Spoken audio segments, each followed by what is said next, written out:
Hello, everyone. Thank you for joining. Just letting people continue to trickle in. Maureen. So great to see you again, Sherman. Yes. Last time we saw each other at Sundance, the world was still open and functioning. Got it.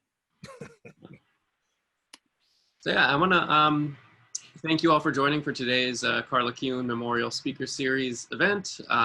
We're very thrilled to have a Q&A with one of our alumni today, Sherman Payne, who graduated from Columbia Film in 2010. So today's event is also co-sponsored by the student group Filmmakers of Color United in Spirit, or FOCUS. We have the two co-chairs of FOCUS here today. If they want to say a few words before we continue to introduce the Q&A, that'd be great. I'll pass it off to Aaron and Christian. Thank you, Christian. So as you all know, I'm sure, Sherman is the screenwriter of Charm City Kings. If you did not get a chance to see the film via the link from HBO, it's now on HBO Max permanently. So if you haven't had a chance to watch the film yet, I would recommend checking it out, right after this Q&A. So before I hand it off to our moderator, I wanted to briefly plug the other Carla Kuhn events we have coming up this October. Next Friday, we'll have a Q&A with our, on the film American Thief, with 3 of our alumni present for the Q&A, the film's writers, directors, and producers. On Friday the 23rd, we'll have a discussion on the documentary Dick Johnson is Dead with the director Kirsten Johnson and several alumni who worked on that film, including Professor Maureen Ryan. Very excited for that one as well. And then we will close out the month on October 30th with a Q&A on the horror film Porno, with a whopping 7 of our alumni will be present for that Q&A, including the film's director, the co-writers, the producer, the cinematographer, and others. So our Q&A today will be moderated by screenwriting professor Jamal Joseph. Jamal will start us off with some questions, and then we'll have plenty of time for questions from you all after that. If you have a question, feel free to drop it in the chat or raise your digital blue Zoom hand, and we'll try to get to as many of them as we can. So with that, thank you again so much for coming, and I'll hand it off to Sherman and Jamal. Hi, everybody, students, colleagues. I'm very excited. This is going to be an amazing conversation with Sherman. And Sherman, thanks again for, for coming back to hang out with a bit. And you live in LA now, but I'm glad to see with your baseball cap that you're still repping New York. What I always tell people, I'm not even a New York fan. I just come from the era when you needed a Navy Yankees hat. That's just like a staple. Like as much as you have like a white T-shirt and sock, you also have a blue Yankees hat, no matter where you're from. You just had to rock the Yankees hat. Sherman, where are you from? I'm going to bookend it a little bit because I just want to start about where you're from and how you wound up in film school, and then I want to spend time talking about the film, about Charm City Kings, and then I want to come back to film school and beyond. Perfect. So where did you grow up, and what was like for you when you were younger, and how'd you wind up in film school? Yeah, so that's a great question. Thank you for asking. So I'm originally from Ohio. I spent most of my life in the state of Ohio, various places. I spent a brief part of my childhood for about 4 years in New York City. So I pretty much lived my entire life between Ohio and New York, even up until and through grad school. I had only lived in Ohio and New York. I came to film school, man, because I had studied film in undergrad, but thought that at just 22, 23, I needed more time, more experience, more study to really be able to do the kind of work that I imagined myself doing as, an older adult. At the time, writing a feature film was a very daunting idea to me. I mean, I just didn't even understand how people might even put together 90 to 120 pages of cohesive story. And so I did a lot of research on different film schools, applied to a lot, found some really great ones, but my heart was always sort of set on going to Columbia, because Columbia at the time, I don't know if this is still true, but at the time, Columbia was the only place that really allowed you to be a writer and director equally, where you did not have to just pick one and stay in that lane. You could really take all the writing classes and all the directing classes, and that was very exciting to me. You know, I was hoping that I could be a serious indie writer director. That was really my ultimate goal. You know, I looked at people like Spike Lee, Alexander Payne, Jim Jarmusch. Those were all my heroes at the time, and I wanted to really follow in their footsteps. So that's what brought me to film school.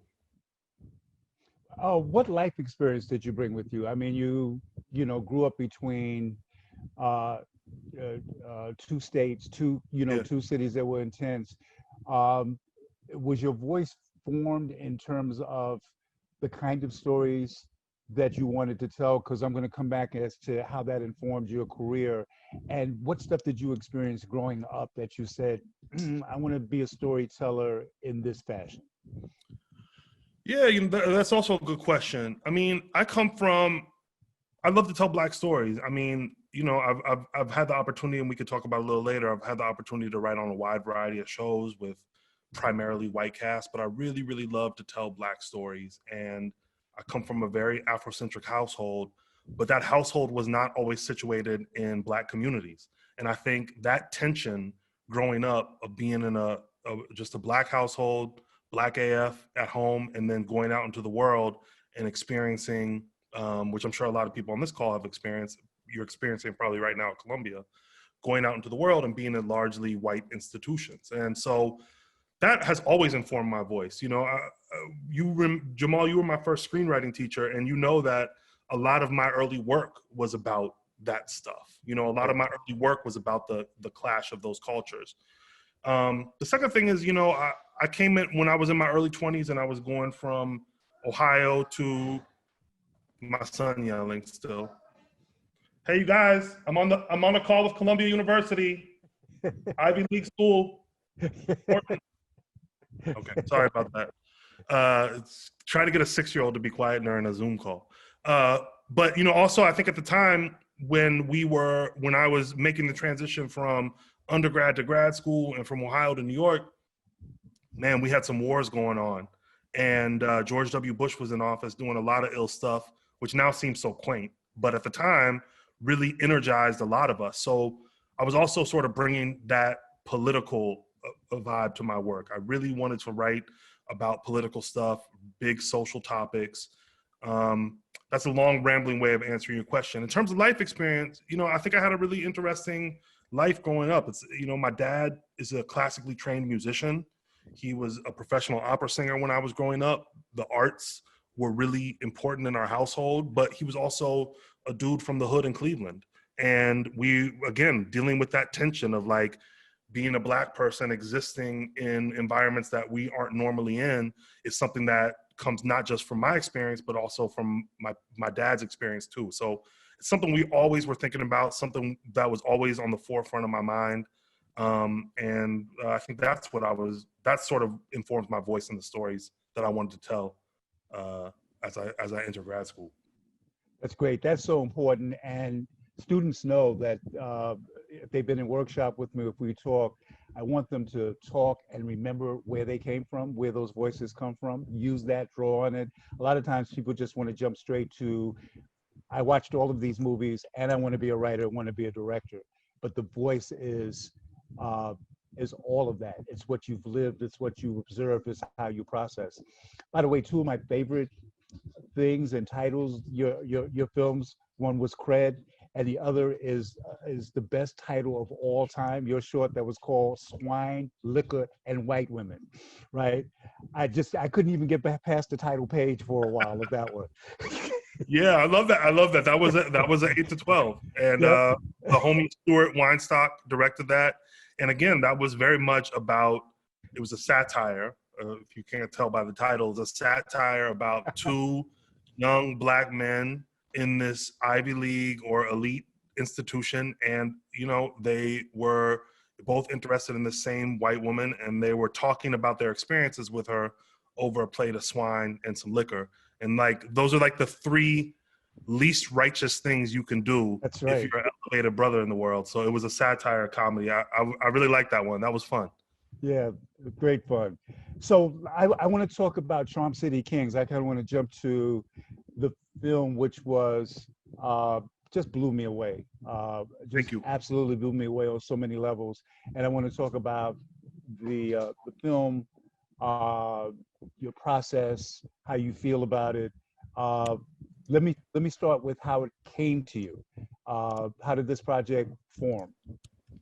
So I had been already doing some. I had already been doing some work with the producers, Overbrook, which is Will Smith's company, that at the time had a first look deal at Sony at the studio, and we had been already.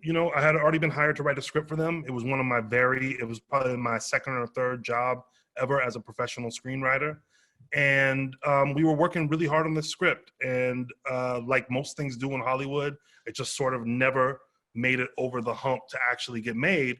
But during that process, Clarence Hammond, who's a producer on Charm City Kings, said, why don't you take a look at this draft of this other thing we have based on this doc called The 12 O'Clock Boys. I had already watched The 12 O'Clock Boys and had already been sort of talking to other people about how can we do a dirt bike riding movie in the hood. And so it was sort of fortuitous that it came together like that. And when I read the draft, they asked me for my thoughts, which direction I would take it. Should I work on it? We had a lot of conversations. They were sort of digging what I had to say about it. And they hired me to do a rewrite. And I think once we did the first draft, we all sort of knew that we had helped the movie jump up another level in terms of the story and something that we could actually get to the screen. And that was the process of how I landed that script in particular. And what was the process of discovering the truth of the story the way that you wanted to tell it, the passion of the story? Did you just base it on the work? Did you talk to some of the bikers? What was your development process once it became your script to write? Well, I tackle all my scripts the same way, no matter what. And it's something that honestly, and listen, I'm a huge company man. I love Columbia. Columbia I credit with sort of helping me understand how to write. I had a lot of great ideas coming into Columbia. I was a film enthusiast. I had put together some of my own shorts, but I think Columbia really, really taught me how to write and how to tell stories. And the thing that I learned from the first day at Columbia with you, Jamal, because you were my first screenwriting teacher, and then later with Andy Beenan and Malia Scotch-Marmo, was it's all about character and it's all about what the character is trying to accomplish. So the first thing I did was strip away everything, in my mind at least. I stripped away all the elements of the culture, all the sort of previous drafts, everything, all the noise around the central story. And I said, oh, I want to make this about a kid who wants a bike. This is just a story about a kid who wants a bike. And when I think of my favorite movies, they can really be boiled down that simply. And so once I figured out that this was about a kid who wants a bike, now I'm thinking, well, why does he want a bike? Well, because he wants to follow in his brother's footsteps, and he wants to be cool, and he wants to be long. Okay, I can relate to that. I may not have ever wanted a dirt bike, but I can remember when I was a teenager and I wanted a $100 Tommy Hilfiger polo so that I could be cool and fit in at school, right? Like, it's a very universal feeling. So I really boiled it down to just that simple of an idea. And then the other stuff, we pulled some from other drafts. We pulled, of course, a lot from the documentary. And then I just really tried to tell the best story and work in collaboration with the producers and the studio and the director to get the best story on screen. The character work is amazing. And for me, it felt like life. And because it was specific, it's universal. Because life, as we've been discussing, is not just one way in the Black community, right?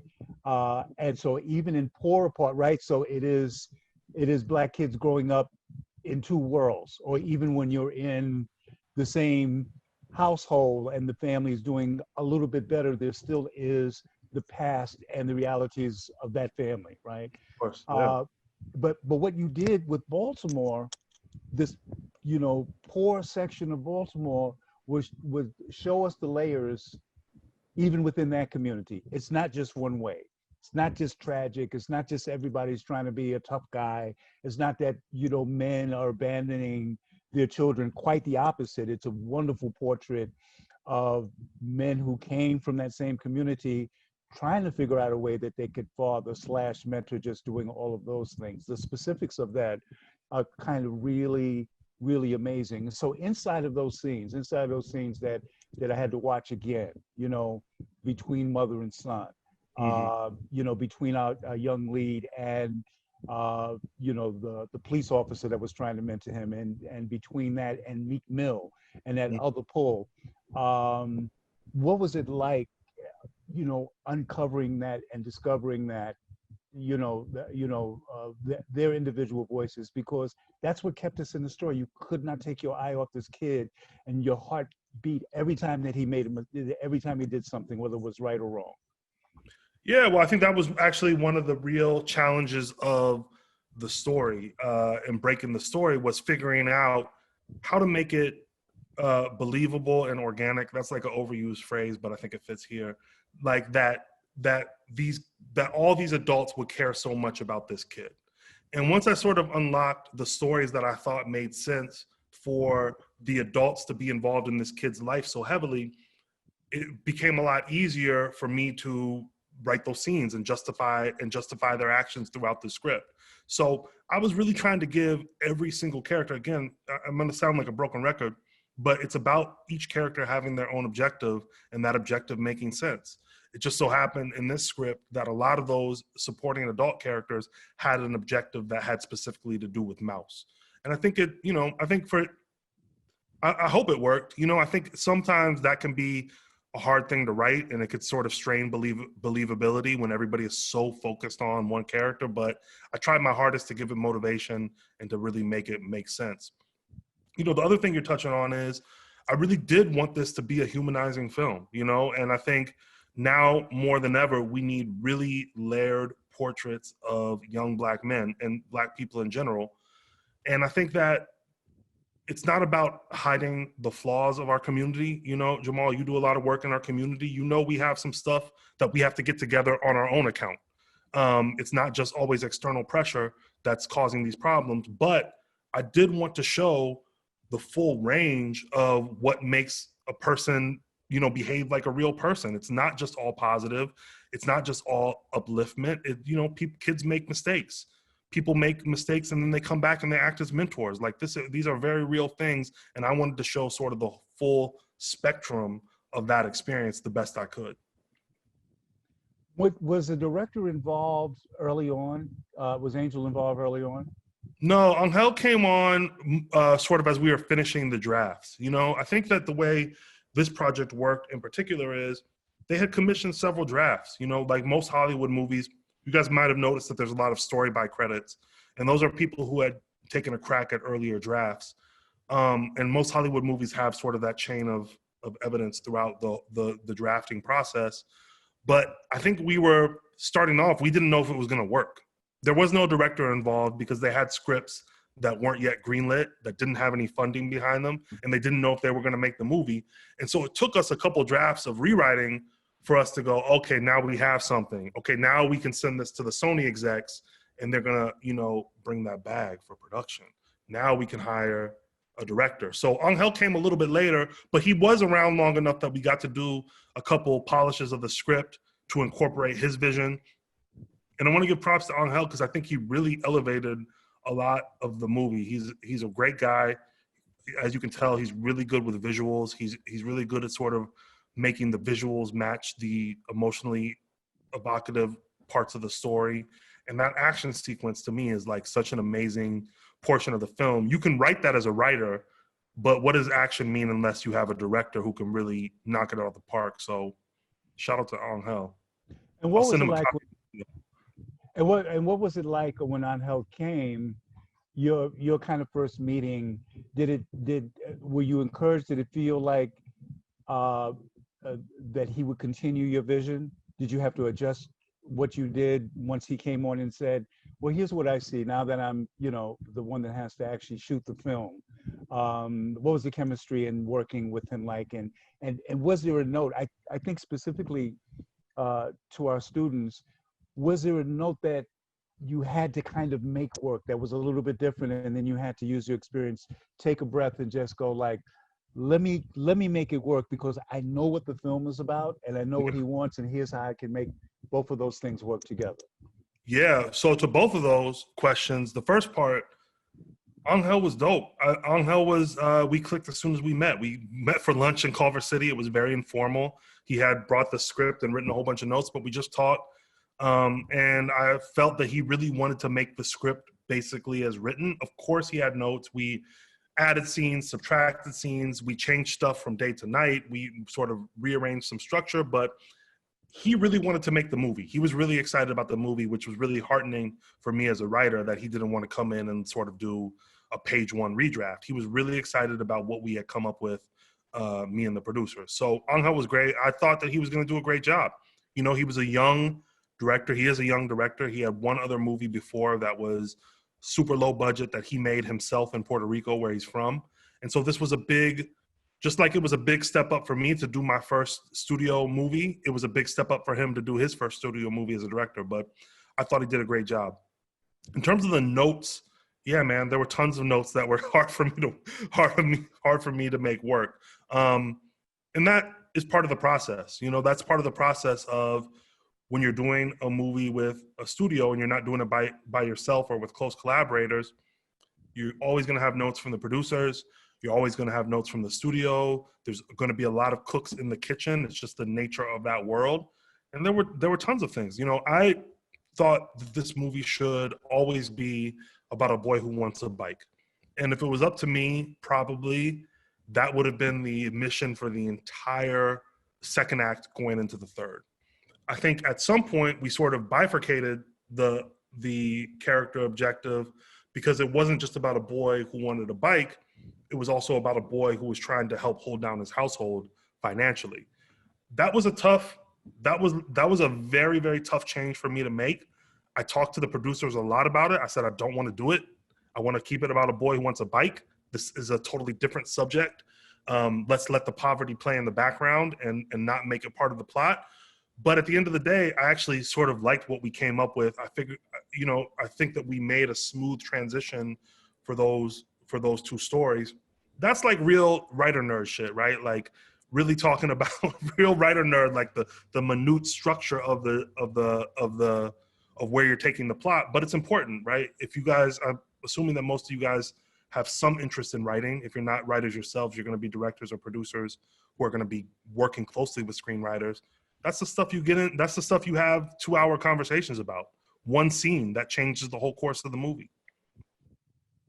And when we start talking about your other work in television, especially, is such an important part of the craft. I want to call it, right? Not a skill, is how do you take notes on your baby, right? Because no matter who's hiring you, right? If it's a studio, if it's a network, it's whatever the case, unless you completely raise the money on your own and it's kind of a completely indie thing, or your career is such that you can just do what you want to do because you've got that kind of resume, you have to have that piece of the craft and be guided by, okay, this is what the story is about, but I've got someone who's signing a check or who's come on in this particular way or who's hired me that says that I have to make that change. I just want to dwell on that just a little bit more, because so many people will get angry or get locked up and get stalled on a particular script or in their careers because they don't have that skill, that piece of craft. Yeah, look, it's easy to have those discussions. There's sort of two different ways to tackle it. I find that it's easy to have those discussions when you trust your collaborators have the best interests of the project in mind. When you realize that they are not thinking about outside ideas of markability or plot or production, and they just really are trying to help you get the story right, and you have an honest to goodness disagreement, those are the great conversations to have. Those are actually the kinds of notes that I relish, because you can really hash it out and you usually come up with some synthesis of your ideas that make the script better, usually. The other kinds of notes are the notes that come from, you know, people in oftentimes studios, oftentimes people who have other considerations than just making the story great. You know, people who are thinking about the piece of talent that they want to attract. So suddenly you have to make a character who was not really important to the story a huge part of the story because they want to land some actor, right? I didn't have those kind of notes. I want to say that I was really sheltered from those kind of notes that feel like outside, slimy Hollywood notes. I really had the deep creative connection with the producers. Caleb Pinkett, who is Jada Pinkett's brother, who works at Overbrook, and Clarence Hammond, my homie, and also the producer of the movie. We had these disagreements and we had these conversations, but we always sort of came at it out of respect for the process. How do you handle that stuff? It's tough, right? Because there is a little, as much as you're an artist and a creative, you are a little bit of a workman too. You know, you are a little bit of an artisan hired to do a job. Like, I mean, there's no clear analogy for it, but at some point, if you're a house painter, you got to go with the color that the client wants. Like, you don't get to choose. You can have conversations with them and you can discuss things with them and try to sway them to your opinion. But if they want their house to be lime green, I mean, at some point you have to either paint it lime green or dip from the project. When you're a young writer, you don't really want to dip from the project. Like, you want to try to work as hard as possible to get stuff to the screen. When you're older and you have a little bit more clout, you might be able to sway it a little bit more. You know, I hope that side of my career is coming next. When I think of people, other alums from Columbia, like Simon Kinsberg, that guy is giving himself notes, right? Because he's a producer and a writer. And that ultimately is the transition that I would love to make going forward, is somehow figure out how to be an equal partner in the producing process, because I do think I have a lot to add to the actual production of the movie. But for right now, oftentimes I feel like a hired gun, and I can protest very politely, and I can, you know, try to articulate on my own behalf. But at the end of the day, you know, I do have bosses. You know, the people who are signing the checks are the ones who get to make the final decision. And look, I'll tell you, there's been several drafts of the script. So what I know is, it's like a evil king who puts the heads of his enemies on pikes in the town square so that people know not to mess with him. They could just point to the other drafts and be like, yo, you could be replaced. You replace them, we'll replace you. So I also want to make it work so I can stay on and get that credit and get something to the screen. That's important early on in your career. And were you involved once it went into production? Did you visit set? Were there rewrites happening during the shoot? Yeah, so I did all that. I was not as involved as some other writers are during their projects, and that was mainly because I was on a television show at the time and sort of had to be in the room every single day as a writer and producer for that TV show. So it would be impossible for me to be on set the whole time. I did visit. I was involved in the rewrites. We reworked the ending a little bit, and I wrote all that stuff. We did heavy ADR throughout the movie. I wrote the ADR and consulted on the ADR. I got cuts. I gave notes. So I was involved, but I wouldn't say that I was involved to the extent that a lot of writers are on movies. Movies are very different from TV in that way, because in TV, the writer is king or queen, and you're sort of overseeing set and production, and you can be involved in every decision if you want to be. On movies, you know, once you write that final draft, it really does become the director's baby. It really does become the producer's baby. They're working to go through all the problems and trials and tribulations of production to make it work. And if you're a real collaborator, your goal is just to make their job easier. You know what I'm saying? It's not really to keep sticking your thumb in, you know, put your thumbprint on the project. It's really to like support them as they try to actually get it made, because that's a totally different beast, as you guys know. So how do you feel? It's made, it's out. People are responding to it. They seem to dig it. How are you feeling about it? I feel great. You know, I mean, listen, I'm not jaded enough to not be super excited about having a solo credit on a studio movie. Like that to me is so lit. I'm so excited about it. And when we went to Sundance, man, I really turned up. My wife was there. It felt like a celebration. I saw Maureen a couple times. We were really celebrating. It was a fun celebratory experience. And now that it's out, you know, the feedback has been largely positive, I would say, especially from viewers. The feedback has been positive. I think some of the reviewers have pointed out things that are totally valid. You know, like it's not a perfect movie by any stretch of the imagination, but on the whole, I think it's good work. I'm excited to have my name on it, and I feel great, man. I really do. Congratulations, man. It Thank is you. really, really good work.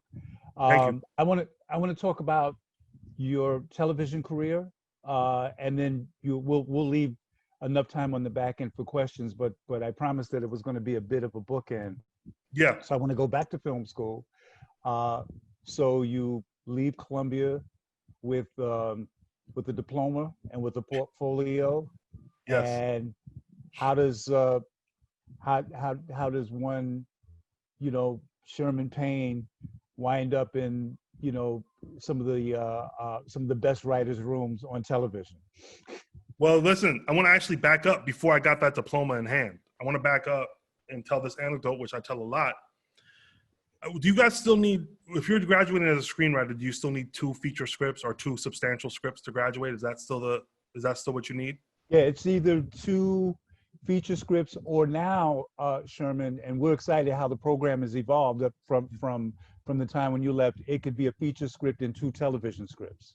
Dope. That's awesome. That's so great to hear. At the time, we had 2 feature scripts. And so I'll make this brief, but I think it's instructive. So Jamal, you were my advisor. And I was working with Jamal on what I thought was my thesis script. It was, again, I told you, I was in my indie writer director bag, and I had written this little indie movie called How to Kill a Cop, which was about a kid from New York. I forgot that title too. The most controversial titles in Colombia. Made me nervous as a Black Panther, the kind of titles you had. Yeah. It's called How to Kill a Cop. It was about a kid from New York City, you know, sort of not autobiographical, but drawing on some of my own experiences. But a kid from New York City who moves to suburban Ohio and sort of gets in this psychological tug of war with a local cop. It was very much an indie movie. It was something that I thought I could direct. It was something where, you know, I could have raised maybe $1 million, hopefully, and actually tried to do it on screen and make it myself. And I was really excited. And I thought that script was going to be sort of my big coming out as an indie writer director to watch. And me and Jamal worked really hard on it. Jamal gave me great notes. It was great. But then I needed another script. I didn't have really another finished scripts. And I found the one that was closest to being done, which was this really sort of weird movie about vampires in the Bronx and this girl who tries to solve the problem of vampires in the Bronx and rid her neighborhood of and this is before that movie that just came out, by the way. This predates that movie that just came out by 10 years, so I was on to something. And so I come into my thesis review, I have these 2 scripts, my serious indie script and this other one that I wrote real quick. And I think it was Jamal, Andy Beenan, and one other person who I can't remember. And they all went like, oh, great job on that How to Kill a Cop script. Great work. But let's talk about this vampire script.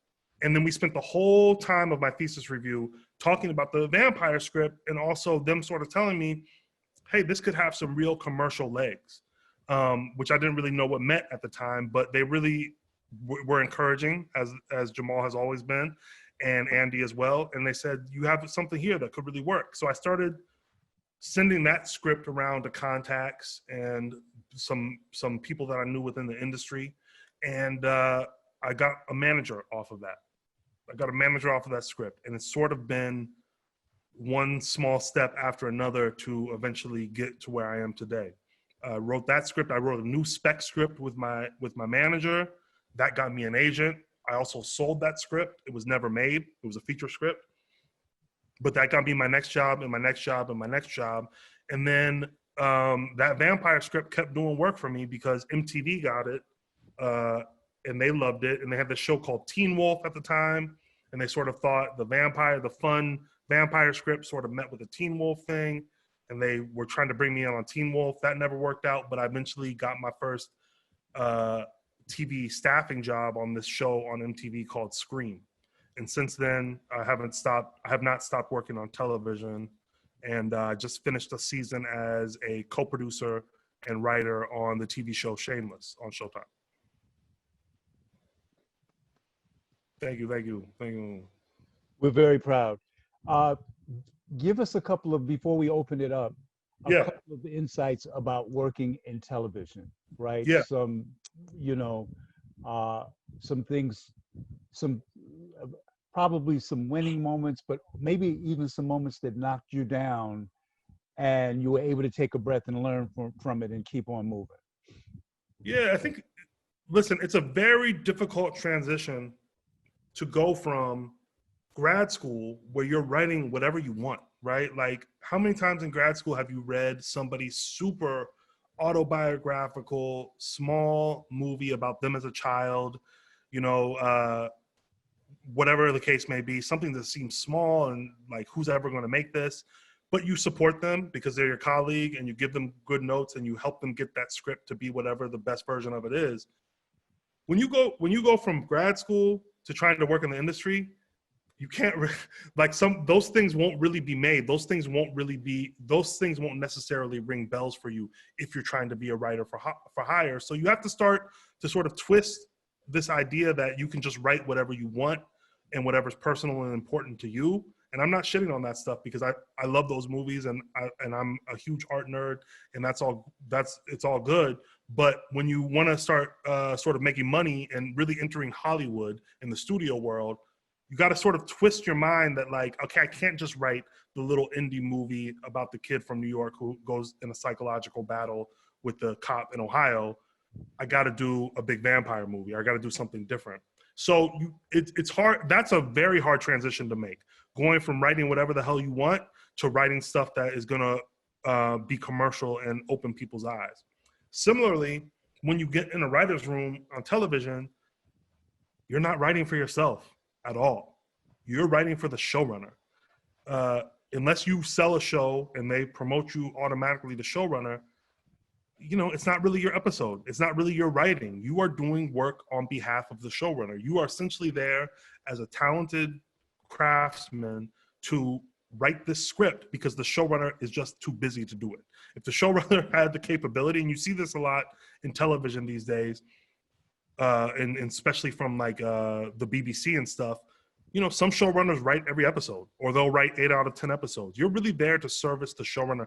That is a hard transition to make because, I came out of grad school with my writing. I was really proud of my writing. I think I'm a good writer, and I really wanted to do my own thing, and then you get into a TV writing room and you realize you're not doing your own thing. You're doing the showrunner's thing and you're doing the room's thing. So those two transitions, sort of changing my mind to a more commercialized thing that's going to open people's eyes on the commercial aspect, that was a difficult transition. And then also realizing that you're going to be writing for other people and it's not really about what you think personally. The last thing I'll say, I know I'm rambling, but the last thing I'll say is a lot of people, I think, watch TV shows and think, oh, I want to write for that show because I like that show. That show is something I relate to. The characters might be from your specific culture. You might be, a Latino queer person watching a show about Latino LGBTQ people. And you go, wow, that fits perfectly with me and I want to write for that show. You have to learn to also separate the show and what you like as a fan versus the room experience, right? Because you could have a fantastic room experience where you grow as a writer and you learn a lot and it's a great supportive environment on a show that you normally wouldn't watch. You could actually have that experience. You might go to a show that you love and think is great and that room could be absolutely horrible.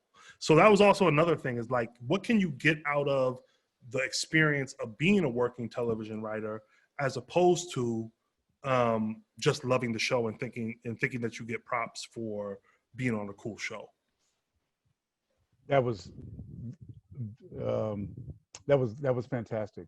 Everything you said is I think what we need to hear, and thank you. I just want to come back to one point, and I promise I'll open it up after that. Yeah, please. Because I want to go on what you said about what it's like to work in the room and to be in the room. But I want to remind everybody that it was that script with the original voice. So I don't want people to come away going like, okay, let me Yeah. just Yeah. write as formulaic as possible. You know what I mean? And just Yeah. Let me kind clarify of do that. People want that original voice, which will get you in those rooms. So in a way, it might sound a little bit counterintuitive. I'm being super original so I can, you know, be a working writer in this way, but you've got to maintain that vision and that voice. 100%. Yeah, let me clarify that because you do need your original work. You do need your original voice. People do want to know what you sound like on the page. And when you get into a great television situation, I've been in a couple of those great situations, the showrunner will ask you to bring a lot of yourself to the project and to the script. But chances are you won't be writing on something that is small and autobiographical and feels very close and has the art knob turned way up, right? Like your first job might be on a CBS procedural. You know, that little small indie script that you wrote in grad school might have gotten you in the door, but then you might be writing for Hawaii Five-0, right? And there isn't really an opportunity. No shade to Hawaii Five-0 if there are fans out there. But what I'm saying is that you're not going to be able to sort of flex that indie artistic muscle in the same way that you did when you're in Jamal's class and there are no rules or ideas about what you can write. So thank you for clarifying that point. Yes, write your own samples, make sure they're your own voice. If you can find a way into your own voice and being true to yourself in a way that has some commercial appeal, do that because that's going to really help you. If it doesn't have any commercial appeal and it's still your own voice and it's very genuine and you feel passionate about it, do that as well because if the writing is quality, somebody's going to notice it. It's just about making that transition. When you start getting paid for it, it's a little different. Very cool. Thank you. I think with that, yeah, come on, let's give it up. I mean, we're going to go to Q&A, but man, Thanks, guys. every moment. Thank you, Sherman, so much. So Soheil, I think this would be a good time to open it up. Yeah. Does anyone have any questions? Like I said, feel free to raise your hand in Zoom, or if you don't feel like doing that, you can just put them in the chat and someone can read them. But it looks like we have a few right off the bat. Patrick.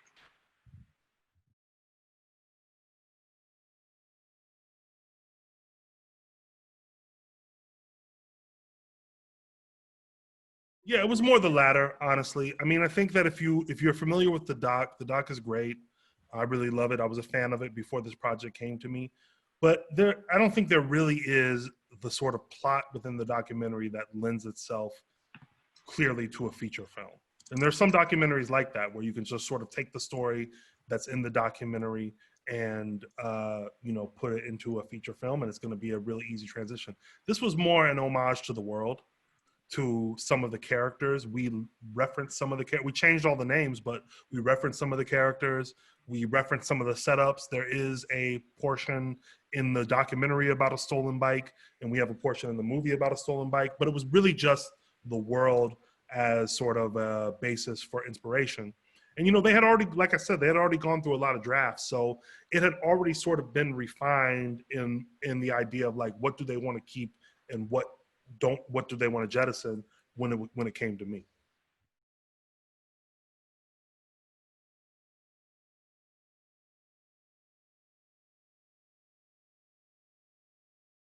Thank you for that question. I'm really glad you appreciated it.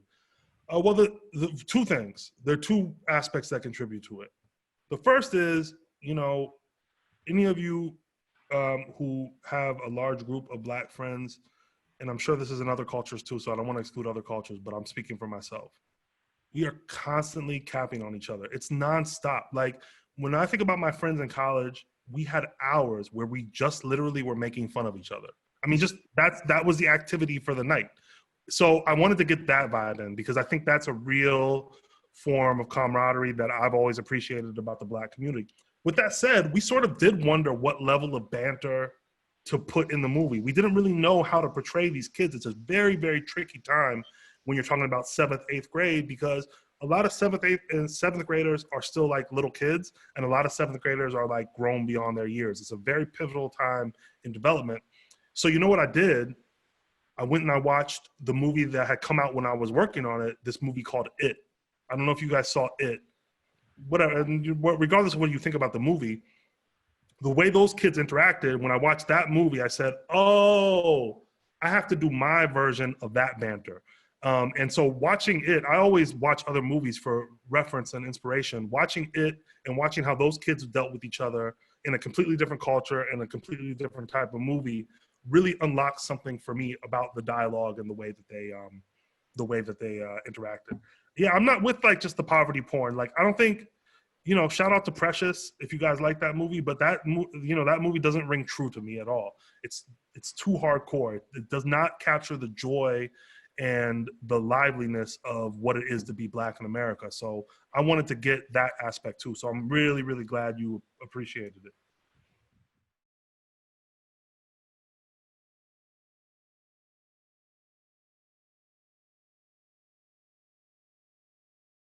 I would say that it has not been that difficult of a transition for me. And I'm gonna, again, broken record. It's because I just always go back to the same thing. Whether I'm in TV or whether I'm in film, I just try to find who is the character that I'm following and what do they want to accomplish. And then I follow that to the absolute bitter end. I never let go of it. Let me tell you guys something. The education you're getting at Columbia is like, I promise you in writer's room, it's like a superpower. People don't, as clearly as I just said that, you'd be surprised how many people who work in Hollywood have no idea how to phrase it like that. And so I go into a writer's room and I say that and they go, oh my God, Sherman really understands how to structure. I'm like, that was a sentence I learned from Jamal the first day of school. So I will say that like just holding on to the character work, really finding who your protagonist is and following them all the way through, that's essential to me. It doesn't really change for me the format, right? Like that's what I tried to do in shorts. That's what I do in features. That's what I do in television. I write on Shameless, which I mentioned, which is a huge ensemble family show where we might have 6 or 7 stories per episode. But then I just fall back on my short film writing experience from Columbia. And I just give every single character their own little short. You know what I mean? Frank Gallagher has his own little short about his quest to get drunk and high for the day. Very simple. I follow it all the way through. I'm making it sound probably easier than it is because it does take practice to find the way to apply it. But that's what I do. That's what I do.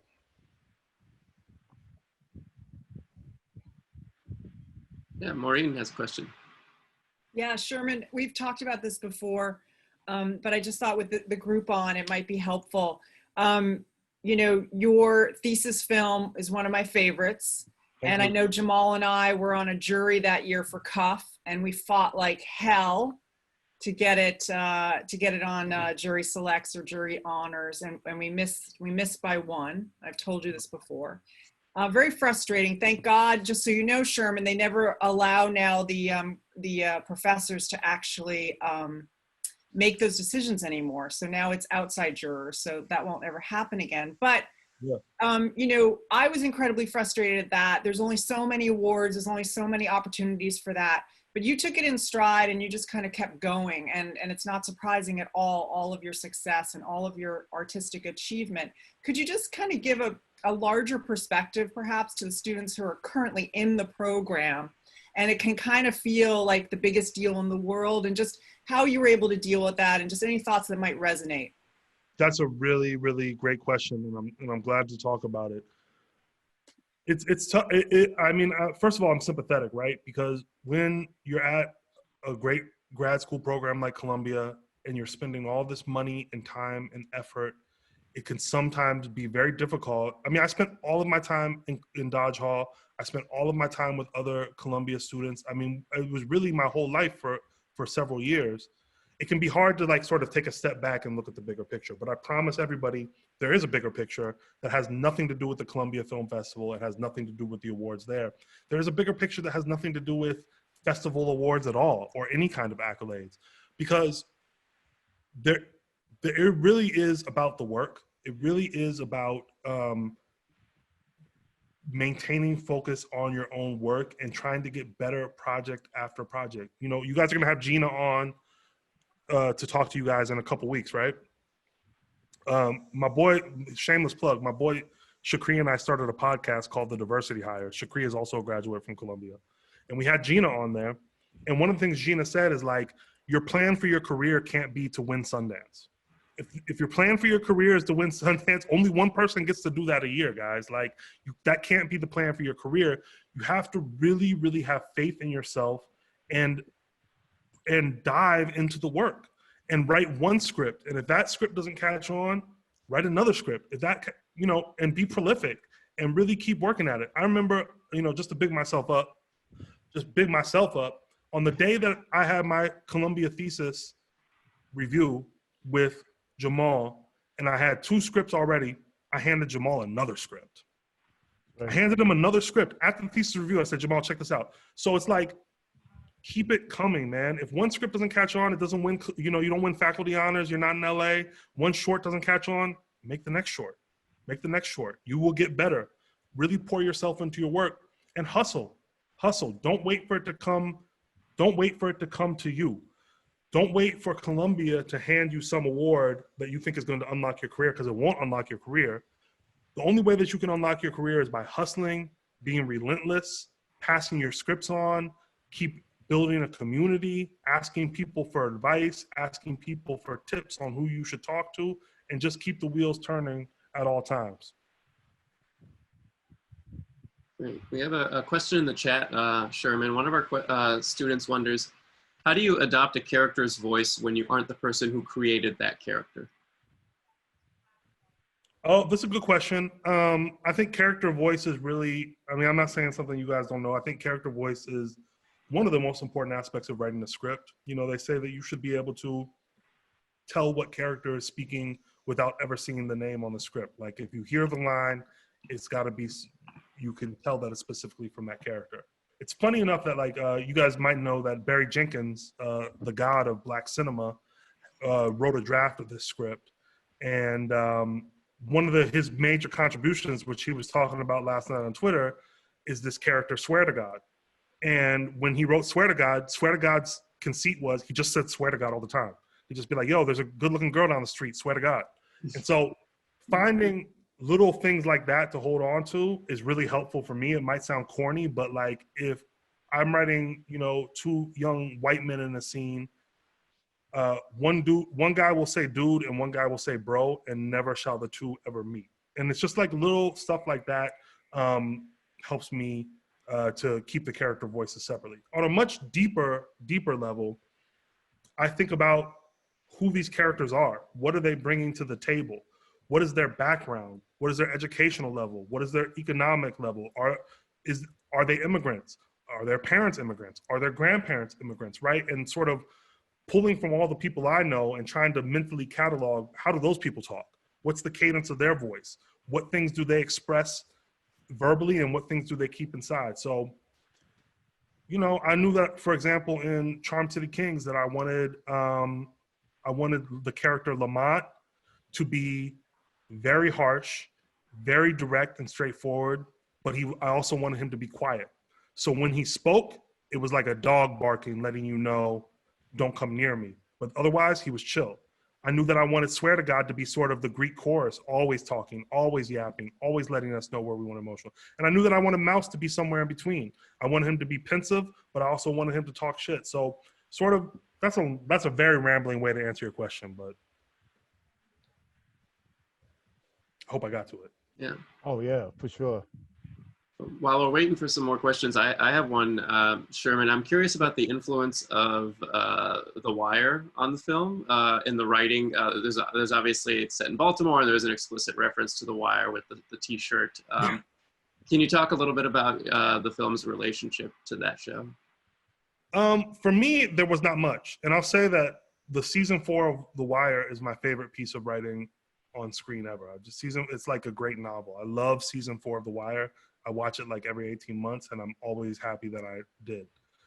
There was not much influence for me on The Wire. The Wire is so explicitly about cops and robbers and the drug trade. And again, for me, this was a story about a kid who wanted a bike. So it really was not and it does become about drugs and it does become about crime eventually, but really it was more about boyhood in childhood than it was about any of the themes of The Wire. So I did draw on The Wire in the sense that like that was part of the portraiture of Baltimore that I looked to, because I did not know much about Baltimore, but I don't think there's really an explicit connection in my mind. And that I love that shirt, the shirt that appears in the movie later, but that wasn't scripted. That was just really the fashion, the costumer who came up with that idea. It looks like Alexis has a question in the chat. She writes, how many projects do you juggle at once between your TV writing and writing your own scripts and pitching projects? Too many, way too many. I mean, if it was up to me, I would do one project at a time, and I would just write it for like 3 hours a day, and then I would watch SportsCenter or something. I don't know, but that's not really a reality, because the thing about the film industry is you sort of have to be looking six months ahead. If you don't know what you're going to be doing in 6 months, then you probably will not have a job in 6 months. It's just, Jamal and I were talking about this before he came on, once you factor in the negotiation process and the pitching process and the outlining process, it takes months and months and months to actually get a project started and to get paid for it. So I'm sort of always juggling what I'm doing now and the work that it takes to get the project in the future, which is hard work, which is extensive work. You have to pitch. And when you pitch, you have to come up with the whole story. You have to know the story almost as well as when you're actually writing it. So, for example, right now, I am rewriting the voiceover for that vampire movie that was in my thesis review, which I sold to Blumhouse and is going to be on Amazon. I'm rewriting the voiceover for that movie. I'm producing an episode of Shameless, where I'm also doing some rewriting for problems that they have on set. I'm outlining a project for Netflix that I just sold, and I'm outlining a project for Warner Brothers Television that I sold a long time ago, and I'm coming up with a pitch for a movie.